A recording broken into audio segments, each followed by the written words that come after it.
Hey guys, welcome to Tabletop Corner. Today I am doing a opening and review on the Doctor Who Miniatures 9th Doctor and Companions expansion set. This is from the Doctor Who Miniatures game by Warlord Games, which is called Exterminate, as it says there. If you would like to see my other Doctor and Companions expansion openings, then you can check those out in my channel. So yeah, just got this for my birthday. Thought I'd open it on camera and you know, do a review as I sort of read and learn what everybody does. So first of all, we'll crack into this and go from there. Okay, so peel the foil off. I thought, although I've got a couple of set reviews to do, I thought it would be nice to get on with this one straight away with the opening and just review it there, because quite honestly, you know, it's better than having it add to the backlog of other sets that need doing. But yeah, so we're going to crack it open. And as you can see on the front, we get the Christopher Eccleston Doctor, Rose Tyler, Jackie Tyler, Mickey Smith, and Captain Jack Harkness. Very cool set of companions there. You know, these sets are pretty cool. They're an easy way to get all of the sort of best companions, really. Obviously, you've got your 9th Doctor intel there, and then a bit about each of the other characters in there as well. So we'll just slide the box out there. We've got the lovely Gallifreyan design box, of course, and then we have our cards on the top. Whoa, that is a brick of cards, man. That feels like it's a really thick set of cards. So, you know, we'll see what we've got there. Packed for us today by Ronnie, as almost always. So first of all, hopefully we can get these focused in quite well. First of all, we have the 9th Doctor miniature. Not going to get that too close, but hopefully you can get a general idea for what it looks like from there. Actually, the face is really good on this. It's very small, obviously. It's got a very small head, of course, but the face is actually really good. How well it'll come out when painted remains to be seen. Let's go across first. Oh, I was thinking this was Jackie, but it's not, it's Mickey. Okay, well, Mickey Smith's first then. Again, I won't bring it too close to the camera because it just won't focus. I'm stuck with my camera, with actually recording with my camera today. Who'd have thought that would be worse than recording with my phone? Because my my tripod is actually stuck in my camera right now. I can't actually twist it out, which is a bit weird. But yeah, so there's Mickey. Across from him, got Captain Jack, and this is kind of, the appearance here is kind of as he appeared in his first episodes, you know, during World War II, in The Empty Child and The Doctor Dances. Really cool detail on this mini, which might not be coming out on the camera. Can only apologise for that. Then we've got Jackie Tyler, one of the, you know, most interesting characters to be seeing in this game, because, you know, I'm really excited to see what they've come up with for her. And finally we've got Rose in the bottom, and this is, you know, more like a Series 1 Rose look rather than the Series 4 Rose look, which comes in the David Tennant and Companion set. Okay, so that's all of the minis. We have the pack of 5 bases in the middle as well, of course. Okay, so now let's look at the cards. I've actually got the Guide to the Time Vortex ready before starting to record the video, which is different to my usual thing of forgetting all about it and then having to pause the video mid-record to go and get it. So, you know, it's almost certain that all the abilities are actually going to be written on the cards in this instance, but, you know, we'll see. I think this is slightly different packaging to what we normally see on the cards. I don't think it really matters much, but I observed it, so apparently it was worth saying out loud. Okay, so first of all we've got the Doctor, and in this instance he is just called the Doctor. Sometimes you get them called, you know, the 9th Doctor, 10th Doctor, so on, 10th Doctor in a tuxedo, and that will override the unique ability. You know, if they have a different name, it overrides it. This guy's just called the Doctor, so, you know, that's not great, but oh well. So he has standard 6 movement, 4 resilience, which happens in all the Doctors. But what he has over some of them is +2 to his melee dice, which is not something you commonly see on the Doctor. However, he has no shooting dice at all. Set logo here is just 9th. He comes with 2 fate tokens, and let's take a look at what he does. So he's got wounds 2, he's got a unique, and he's got all hope is lost, just like all the other Doctors. The only difference here is he has hard to hit as well, which is an interesting addition to the guy. Hard to hit essentially makes your opponent shoot with 1 fewer shooting dice, I believe. Hard to hit. All shots against the character with this trait receive a -1 combat dice penalty. So he's, you know, slightly harder to hit than other doctors, and slightly better in melee as well. But, you know, only playing him will sort of determine how good he is in comparison to the others. So now we have Rose Tyler. 4 speed, 2 resilience, 0 melee dice, and +1 shooting dice. I believe when I did the 10th Doctor's companion set, I complained about Rose's lack of melee dice. I believe Martha has +1 and Rose has 0, and I was like, well, Rose would definitely beat Martha in a fist fight. So anyway, she's got 1 fate token, she's got wounds 1, unique, hold back, hard to hit, and my stuff. And that word that I still don't really know how to pronounce. Harangue? I don't know, very basic stuff, this card, more or less. She's just got an improvised weapon there. Hold back is simply, you know, at the start of the melee phase, if she's within 2 inches of someone, she can move 2 inches away from them. Hard to hit, we've just went over. And, you know, we'll get into the My stuff in a second. I'm not sure if we have that in this set or not. It definitely comes in a different set. So, you know, if we have to, I'll talk about that later on. Hopefully I won't forget if it's not in this set. But yeah, so there's Rose. We got Mickey Smith. He's actually packing some numbers here. We got 6 movement, 2 resilience. These two resilience is kind of like screw these companions. Like, I'm not gonna lie, a lot of companions have 2 resilience, and it does screw them. +2 melee dice, +1 shooting dice, fate token, wounds 2, unique, hold back, brave, and oh my god, I'm the Tin Dog. They certainly have a sense of humour, the designers of this game. So let's take a look at this. First of all, brave. That's going to be in Guide to the Time Vortex. So let's take a quick look at that. Just there. During the upkeep phase, a brave character can remove under fire markers on a score of jacket or a surge. Now that's good, because quite frankly, one of the main things I struggle with in this game is removing under fire markers. So, you know, he might become one of my favourite companions just because he can do it easier. And we'll take a look at Oh My God, I'm the Tin Dog. Mickey is not placed in the deployment zone at the start of the game. Instead, at the start of any turn before the initiative phase, he may be placed anywhere on the board out of line of sight of an enemy character. If no such position can be found, Mickey must be placed at least 12 inches from an opposing character. Okay, so basically you can bring him in the middle of a game, so you don't need to worry about moving him and stuff. I feel like that would be cooler if he was a free addition to your team, but in saying that, he would probably be pretty good if he was. He's got no weapons on the back of the card either. He's just got the improvised weapon that all characters have, which he is swinging with 3 melee dice, but he's also got +1 shooting dice, so you might want to stick like a laser pistol on him or something. I reckon this guy is probably pretty good, actually. I look forward to trying him out. Next we have Jackie Tyler. See, Jackie's got +1 melee dice. I don't know why she's got shooting dice in any way, actually. I guess maybe when she comes back in Season 4. She's got 4 movement, 2 resilience, +1 melee dice, and +1 shooting dice. She comes with 1 fate token. She has wounds 2. Wounds 2? So Jackie's got more wounds than Rose. Okay. From a how the character is point of view, I guess Jackie probably is tougher than Rose, but how important the character is, you would have thought Rose would have the 2, but okay. Yeah, wounds 2, unique, hold back, no threat, which is an interesting ability we'll get onto in a second, and she has my stuff, arguing with people, let's put it that way. Okay, so we'll take a look at the back of this no threat ability. Oh my god, okay, that's why she's got shooting dice. She has crockery.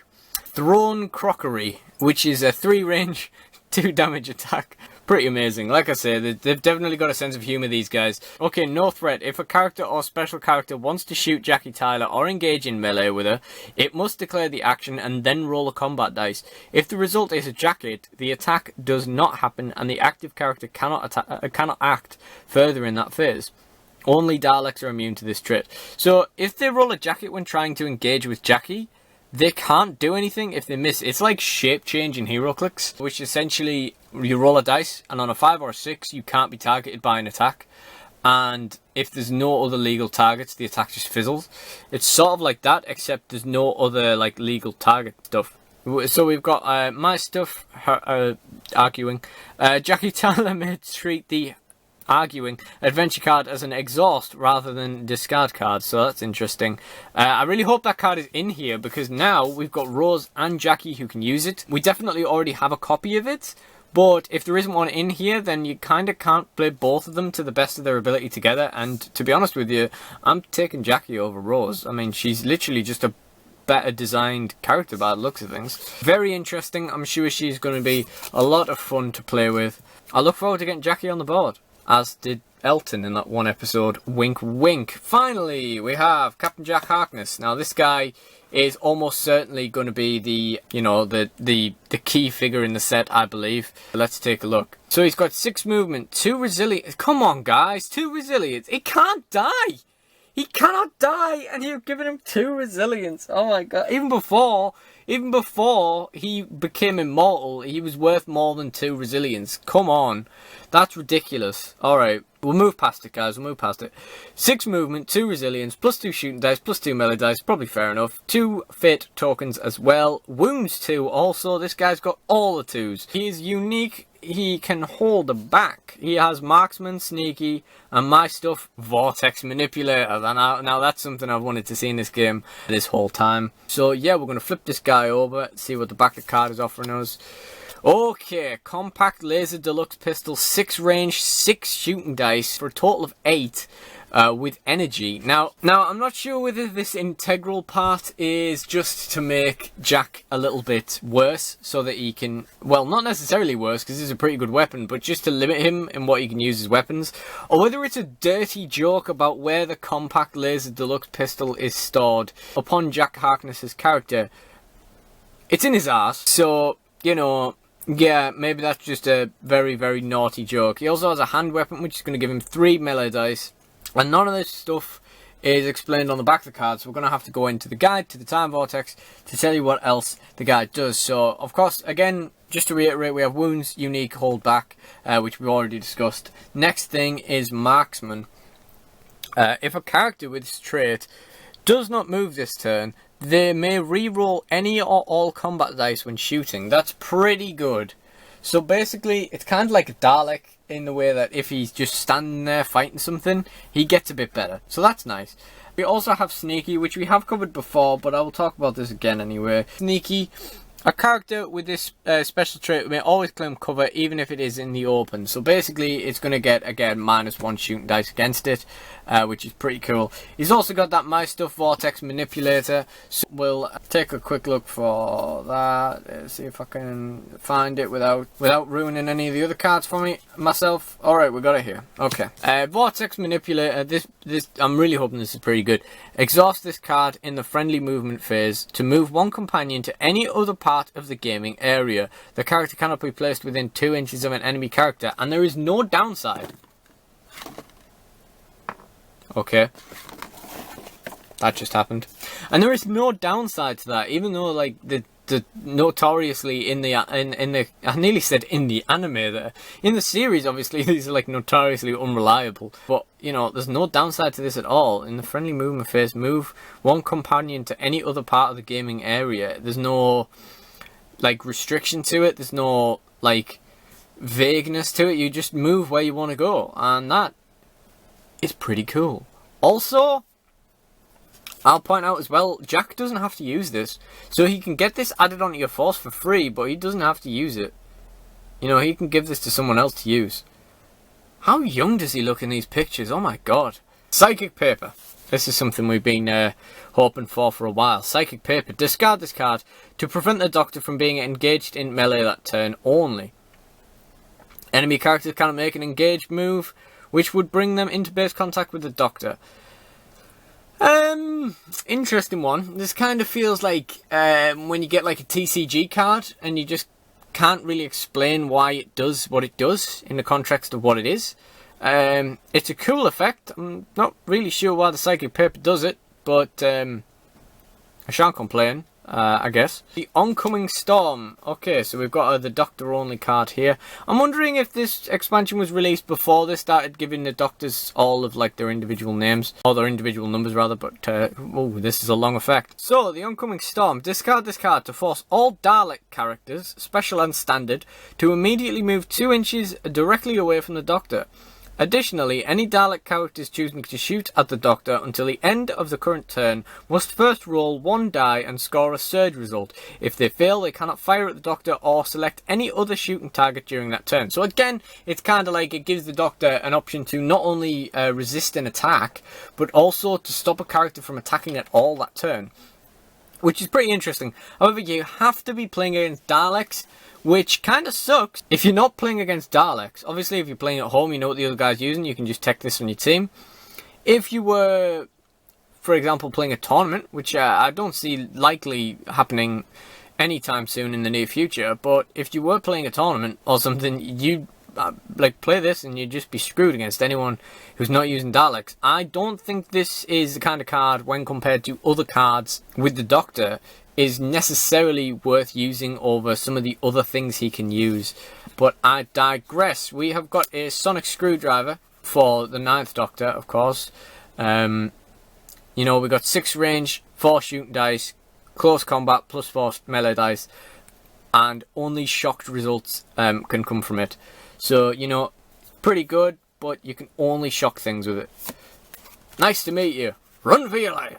Exhaust this card to allow any one companion to immediately move 6 inches in any direction if they have been engaged by an enemy character. They move before any melee combat dice are rolled. Now that's good, because that basically allows you to save someone from being, like, hit hard in a melee attack. However, again, I don't think this is an amazing card when compared to some of the adventure card options you have for both the Doctor and companions. I don't think this is a bad card by any means, but I don't think this is a great card either. It's probably going to end up being a forgettable card. It's going to be one. It's nice for the name, but you're probably going to forget that you even own it. Next we have a Jack Harkness only card. Oh, Bad Wolf. Oh, here we go. Here we go, lads. Here we go.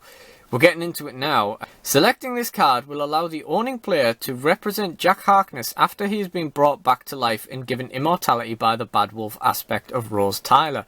This is long amount of text, but I'm very excited to see what this card does. Like, I mean, look at this text in comparison to like the size of the other cards. It's ridiculous. Incredibly small text on this card. Still perfectly legible, like, but you get what I mean. There's a lot more text on this than most cards, but I am completely excited to see what it's about to tell me it does. If Jack is exterminated, leave his figure in place on the table and remove any under fire tokens. I'm loving this already.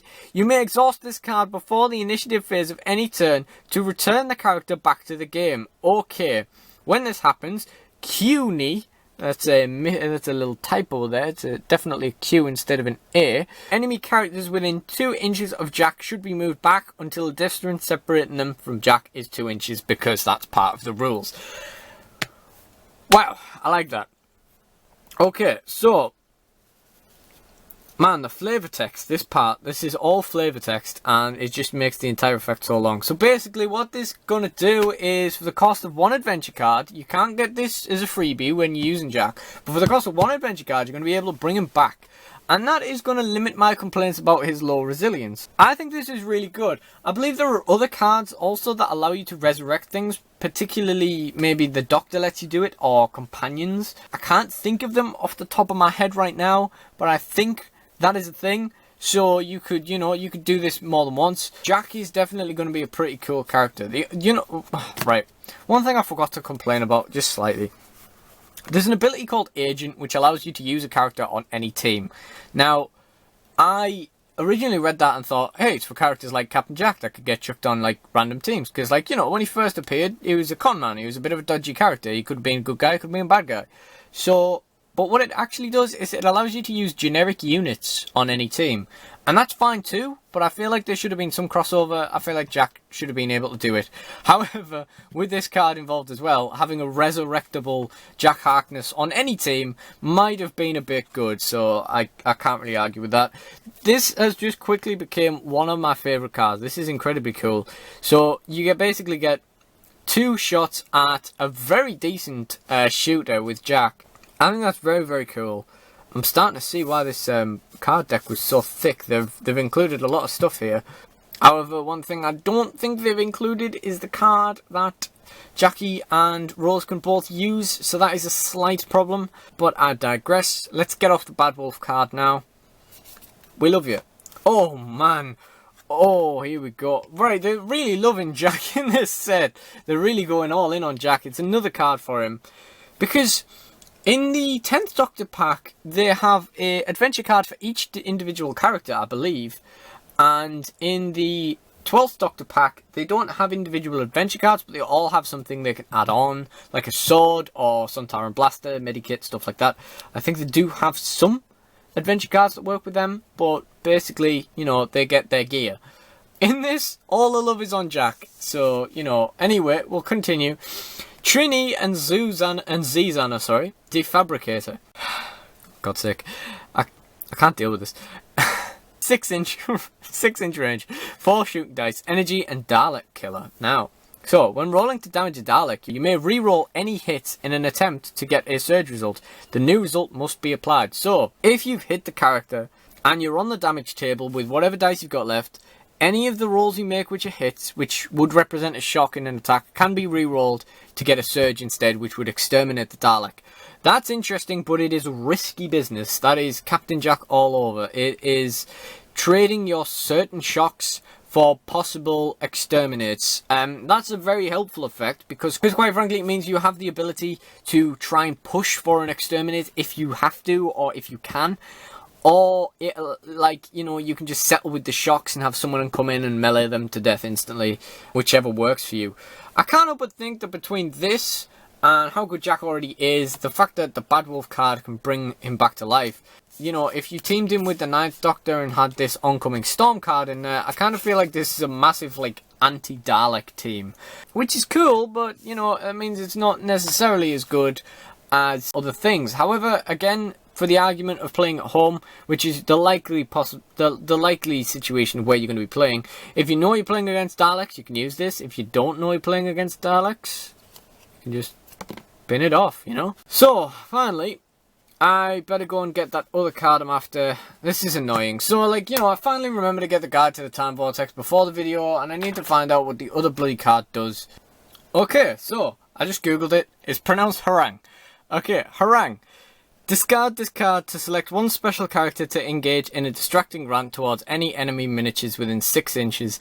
The target misses the rest of their turn, but the upkeep phase is resolved normally. It's not a bad card. It's, you know, it's pretty decent. It's a shame there isn't an extra copy of it in here, but yeah, I guess there's nothing stopping you from printing off another copy. You know, people at home probably aren't going to mind, but you know, you're probably just going to choose between which of the two of them you want to use, I guess. I don't feel like Rose does argue with people that much. I guess she can have a distracting rant now and then. Doesn't she argue with the Dalek Emperor or something? I can't really remember. No, she argues with someone later on about the Dalek Emperor. I don't know. Anyway, while I was looking for that, I came across a couple of the cards that I was talking about like the Doctor and companions being able to come back to life or just to survive death. So first of all, we have Duty of Care.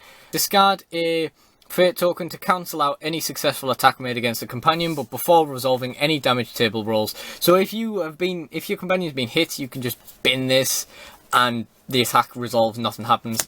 It's not a bad card. It is the Doctor only though, so you do have to be using the Doctor to use that one. This next one's the Doctor only as well. I used this one in my last game, I think. Just this once, everybody lives. Discard this card to recover any friendly shocked miniature within 6 inches of the Doctor, or regenerate, as you can see there, a friendly miniature that was exterminated during the game. Characters regenerating this way are placed within 1 inch of the Doctor. Now, in my personal opinion, it makes more sense to let someone die, then bring them back to life, than to just recover a friendly shocked, who might not even like get killed anyway. But it depends. I mean, if you're playing like victory points and stuff, then you know it's nice to have the second option to save him from being shocked beforehand. I can't take this guy seriously because, you know, he plays Ray Purchase in Toast of London. I can't take him seriously as an actor ever since that. And the final card I've got here is Regenerate. Discard this card to cancel any hits scored or to ignore the result of a damage roll against a character.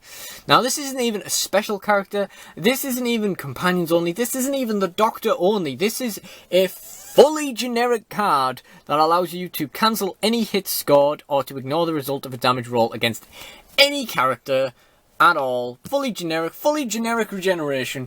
You don't get better than that. So basically, what we can sort of say here is if you're playing the Doctor and Jack, not even your full like adventure card lineup, you can have 4 ways to bring Jack back to life if that is what you want to do, if that's what you want to build around. So that's interesting. That's, you know, something you are allowed to do. So yeah. Anyway, man, this video is long. See how much we can edit out, I guess. I must have been more chatty than usual. And, you know, I've been nice. I've bothered to include these sort of extra bits as well, I guess. So, you know, padded it out a bit. You know, I haven't really given my review on the actual thing, have I? I've just talked about what everything does. So, it's a very interesting set, this. I don't necessarily think it is the best 5-figure Doctor Companions expansion. But, you know, it's pretty good. You get some great characters in it. I think all the characters are interesting. Rose probably being the most disappointing one. I think I definitely prefer the Season 4 version of her. The sculpt actually, though, is nicer. So, you know, that's something. Outside of Rose, I feel like the 9th Doctor isn't amazing. Although, you know, if you're playing with the original Sonic Screwdriver where it can only do melee attacks, it did +5 dice, so you'd have +7 dice. So that's pretty good. I mean, he can't actually, he's got no shooting dice himself, so that could be something you wanted to do. I don't know if I'd advise that, but, you know, that could be something. But I feel like he's, you know, he's a bit of a vanilla Doctor apart from these, like, +2 melee dice. That's sort of the only thing he's really got on top of any of the others. And the only sort of cards he comes with, the generic, but also, like, this kind of sucks. These cards are really good. I really like these cards. Again, this card kind of isn't as good as other stuff. But I'm all about this. This is great. I really like this. And this is not bad. You know, it could be really good. It could be surplus to requirements. But even if you don't need this, Jack has still got a better weapon than this anyway in his arse gun. So, you know, you can get the dice anywhere. I think Jack is good. I still think he deserves like a 3 on the resilience at least, because like that's just like, even if you can bring him back to life, that's just like not great. You're gonna need it, you know. He is gonna die. Jackie, I feel like is just better than Rose in every way. Like, I'm sorry about that, Rose. I think she is. I always thought she was going to be funny and good, but, you know. And I also think Mickey is going to be a pretty good dude as well. You know, he seems like a pretty cool figure. It would be kind of cool if this, like, late deployment thing was, you know, kind of an option to, so this late deployment thing was kind of like a free throwing kind of thing, then that would be cool. But, you know, I guess you can't really have too many of them. You know, it like I've said before, that would be pretty good. So, yeah. Yeah, but, so, to summarise, I think this is a pretty decent set. I don't think this is, like, I don't think every part of it is astonishing. And it's a bit lame that you don't get this in it. I think this is in the base game, but it would be cool to have an extra copy. The minis are pretty cool. The characters are great. I definitely would say this is worth picking up. How good these two particularly are going to be in-game is questionable. I don't know if Jackie's actually going to be any good in-game, but, you know, at least you're going to get a laugh out trying. So I'd say Mickey and Jack are the standout pieces here. But, you know, you let me know what you think about this set. This has been my review of the Doctor Who Miniatures 9th Doctor and Companions 5-figure expansion from Warlord Games. I think this was ordered from Caliber Books, but of course, you know, it was a birthday present, so I don't really know. I'm probably going to order more stuff from Caliber relatively soon. They're pretty cool. They have a website that looks like it was made in 1997, but they, you know, have really good stuff, really good prices. So yeah, definitely check that out. If you have any kind of miniatures game interests, you know, they're probably going to have stuff. They have quite a wide range. Anyway, that's enough from me. This is a very long video already. Thank you for watching, and goodbye.